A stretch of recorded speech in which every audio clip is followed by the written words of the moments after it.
Olá, turma. Nesse vídeo eu vou mostrar como foi que eu utilizei o aplicativo chamado OBS Studio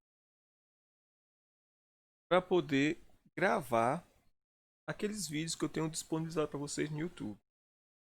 Então, a primeira coisa que vamos fazer é como instalar o programa. Você vai abrir o navegador, vai digitar o nome do aplicativo OBS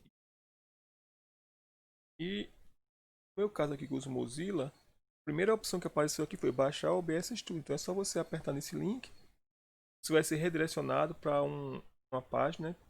Ele vai fazer o download, ele vai baixar. É só baixar aqui o instalador e executar sem nenhuma dificuldade. Observe que isso aqui só vale para a versão 10 e versão 8.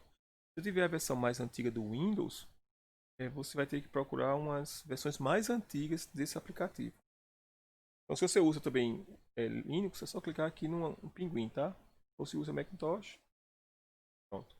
Então, depois que você tiver instalado, vai aparecer esse ícone aqui na área de trabalho. Você vai dar um duplo clique nele para abrir. Quando você abrir, vai aparecer uma janela com esse formato aqui. E uma outra janela que vai ser um assistente de configuração do aplicativo. Você pode utilizar esse assistente, não tem problema nenhum. Pode dar seguindo lá as instruções que ele dá. Mas não se preocupe com isso, porque depois que você tiver usado esse assistente, ou você pode também decidir não usar esse assistente. Nós vamos mostrar agora como é que você vai fazer para configurar o aplicativo. Vou colocar de uma forma que fique mais fácil de explicar, tá? Vou deixar assim, essas quatro colunas. Na quarta coluna, na última de todas, que é a coluna de controles, ó, tem a parte de iniciar a transmissão, para a gravação, sair, e acima de sair tem a opção configurações. Você vai apertar nessa opção, clicar nela, vai aparecer as opções de configurações do programa. Observe que são muitas, ó, tem muita coisa aqui para você fazer. Nós vamos mexer apenas na saída, que é essa aqui, ó, saída. Quando você clicar em saída, vai aparecer as configurações de transmissão e as configurações de gravação. Como a gente vai gravar a tela, a gente não vai transmitir, nós vamos dar atenção apenas à parte de gravação. Então, aqui você vai escolher no caminho de gravação onde você quer que os vídeos sejam gravados.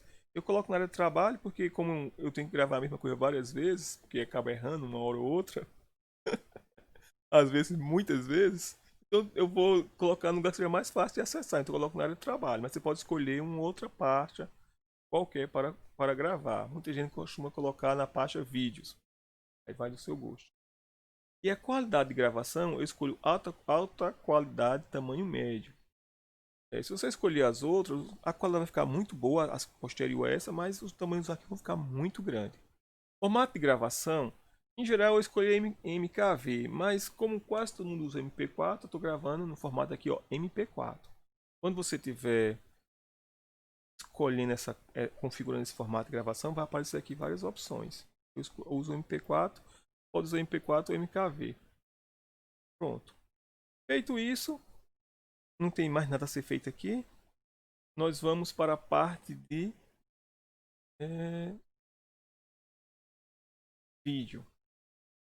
Quando você for clicar nessa parte de vídeo, você está interessado em gravar a sua tela. Para gravar a sua tela, você tem que saber qual é a resolução da sua tela. Então, se você está usando um notebook e a resolução é 1920 por 1080, como esse monitor aqui, então você vai colocar a resolução da base, ou seja, da tela que você está utilizando, como você falou. Como nós estamos querendo que a qualidade seja a melhor possível, você vai gravar exatamente a tela, então você vai querer que a resolução aqui, ó, da tela seja a mesma resolução da saída.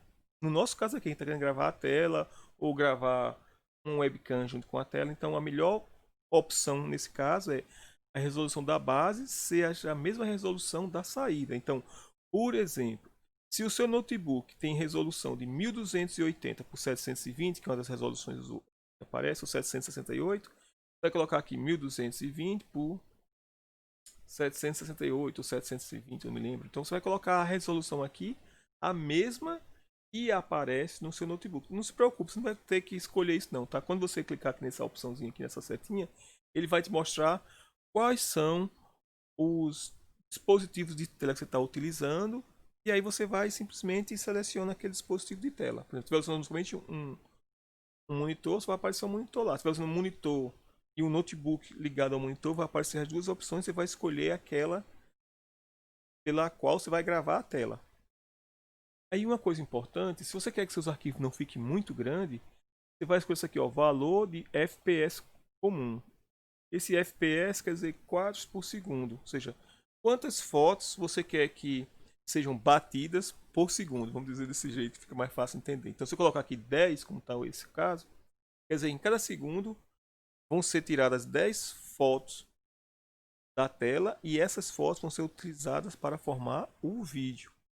Então, por exemplo, naquelas exposições que eu faço e não tem muita, não possui muitas imagens, não precisa de muito movimento, 10 já está bom demais. Agora, se eu estivesse gravando um filme tem muita modificação, 10 vai ser suficiente, tem que ser no mínimo 30.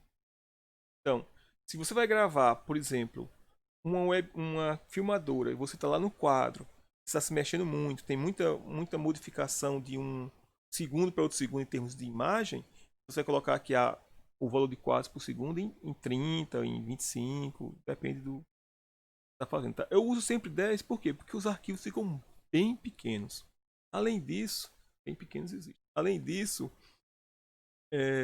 consome menos no meu computador.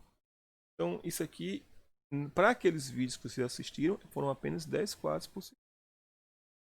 Então, pronto. Além de ajustar esses termos que aparecem aqui, essas configurações, e a saída, né, que é alta qualidade, tamanho médio, tem também uma das partes que eu acho mais importantes, que são as teclas de atalho.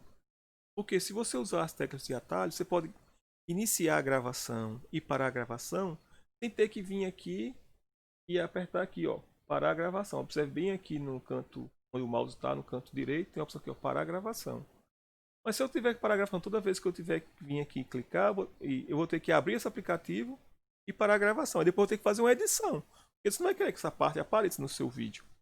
Então, para isso, eu criei umas teclas de atalho, que é iniciar a gravação e parar a gravação. No meu caso é Ctrl F1 para iniciar e Ctrl mais F2 ao mesmo tempo. Então, você tem que apertar a tecla Ctrl F1 e Ctrl F2. E para pausar é Ctrl espaço, coisa que já não costumo usar. Então, mas tome cuidado, essas teclas de atalho não podem ser teclas de atalho do aplicativo que você está utilizando. Por exemplo, eu uso o Acrobat Reader para poder ver a tela. Na primeira vez que eu fui usar, eu achei legal colocar Ctrl mais P para pause, né? Ctrl mais P de pause. Aí quando eu fiz isso, essa tecla de atalho também existe lá existe no aplicativo. Então não é uma boa ideia. Quando for escolher a tecla de atalho, escolha uma tecla de atalho que o aplicativo que você esteja utilizando não use aquelas teclas de atalho. Porque senão vai interferir no aplicativo e não apenas não aqui no OBS Studio. Pronto, então eu escolhi Ctrl F1 e Ctrl F2 porque é fácil de apertar aqui com a mão esquerda. E pronto, depois disso está configurado para você fazer esse trabalho.